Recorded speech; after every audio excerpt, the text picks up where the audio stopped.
This is Adventure Racing Insider, and today we're talking about shoes.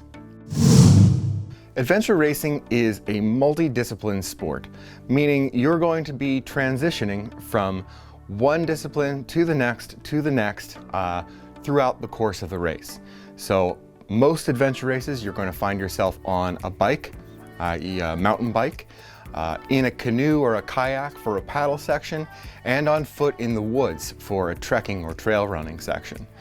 What that leads to is a lot of questions on what kind of footwear should you be considering for such a race, where you're going to be on varied terrain in various disciplines for 8 to 24 or more hours. What do you keep on your feet to make yourself both comfortable, safe, and also fast? When it comes time to pick a shoe for an adventure race, there's 3 or 4 things that I like to consider at a basic level: speed, comfort, protection, and stability. I want a shoe that's going to last a long time, given comfort, protection against rocks and roots and falls, and then also I want a shoe that's going to be light enough and agile enough that I can maybe run with it on trail and be comfortable off trail, kicking through rocks and roots and underbrush. The shoe that fits that bill the best is a trail running shoe. In terms of a trail runner, I'm going to show you a couple here that I like. This one is the Inov-8 Mudclaw G260. This is kind of an older shoe, but it is super duper grippy. You've got these huge lugs, but it is a zero drop shoe, meaning that there's no drop between the heel and the toe, and there is there's really no cushioning at all. This is one of the shoes that I would wear on a very wet course. It drains well, and the grip is outstanding. But the lack of cushioning kind of means that you don't have as much time in these before they might become uncomfortable. On the beefier side of things is the La Sportiva Ultra Raptor 2. These are thick shoes that are almost a hiking boot, but really they are probably the burliest trail running shoes that you can get that aren't really hiking boots, I feel like. These are a great adventure racing shoe from La Sportiva.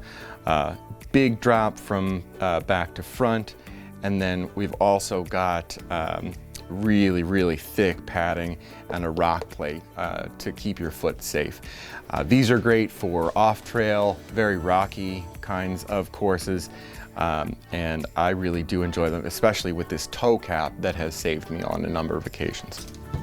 Now that you've got your trail running shoes sorted out, it's time to think about what's going to happen when you need to ride a bike. If you only have trail running shoes, that may save you some time in transition because you're not going to have to change your shoes out, but it will limit you a little bit on what pedals you can use.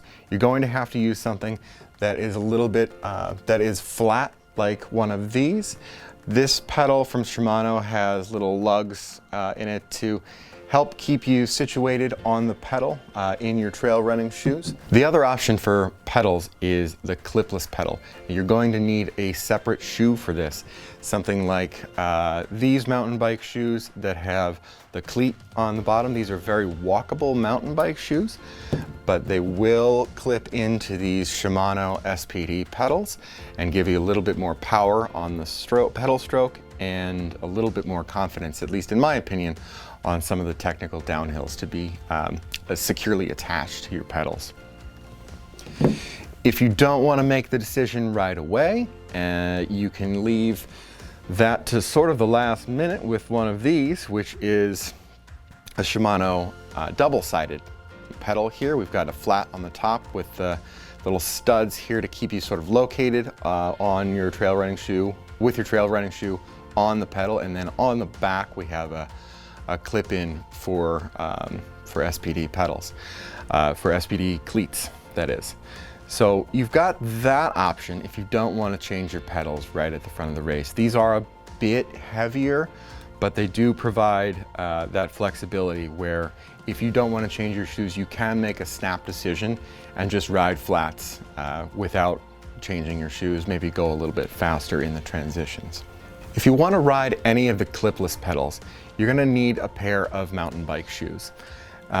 There are a lot of those out there too, and I'm gonna give you a couple of suggestions based on my experience and what I've seen out on course. The first is the Pearl Izumi X Alp Elevate. This is a really walkable, almost runnable mountain bike shoe with the BOA enclosures and the Vibram outsole on the bottom. Very, very durable, and it's even got a little bit of flex there, which is more than you see for most mountain bike shoes. These are great for both when you need to be aggressive on the bike, doing some uphill pedaling work, and some maybe technical downhills. Very, very secure feeling. A lighter option is the Pearl Izumi X Alp Canyon. These are kind of more like a trail running shoe with a SPD cleat on the bottom, rather than the X Alp Elevates, which are more of a mountain bike shoe with a trail running outsole. Both of these are going to be really great options for being in and out of the pedals, which you're going to see a lot of on a mountain bike section of an adventure race course. You won't be able to get out as quickly as, say, riding a flat with a trail runner, but if you want that little bit of extra security and maybe a little bit of extra power, always recommend going with the cleats, especially if you can make the time for it in transition. So there's one more option I want to talk about that's kind of between clipless pedals and flats, and that's the Power Grip. These are aftermarket straps that go onto any flat pedal, really, with the correct threading screws there. And what these will do is allow you to sneak your trail running shoe in and sort of wrench it to get a little bit more leverage.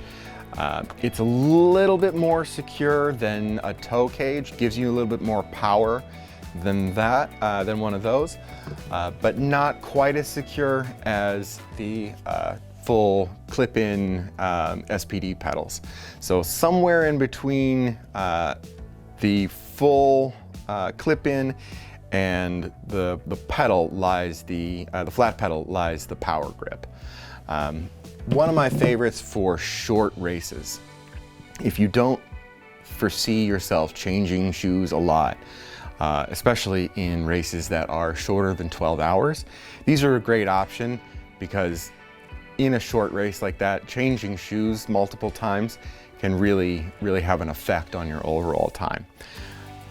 Power Grips can be mounted to pretty much any flat pedal. I have these mounted here actually to another type of reversible pedal here with the SPD clip on the back, and then just the flat on the top here.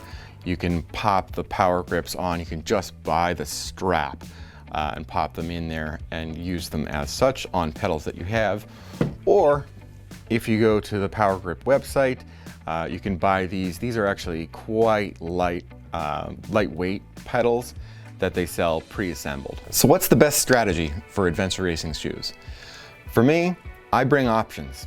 I'll take a couple of pairs of trail running shoes and a couple of pairs of bike shoes along with the requisite pedals to every race, and then when I get the maps and have a better idea of how the course is going to play out in front of me, then I'll make a decision of whether I want to stay in trail running shoes, usually for a shorter course, or pop in and out of trail running shoes into biking shoes for longer bike sections. Typically for short courses, 12 hours and under, I will not change my shoes. I'll go with the Power Grips or flats and my trail runners all the way through.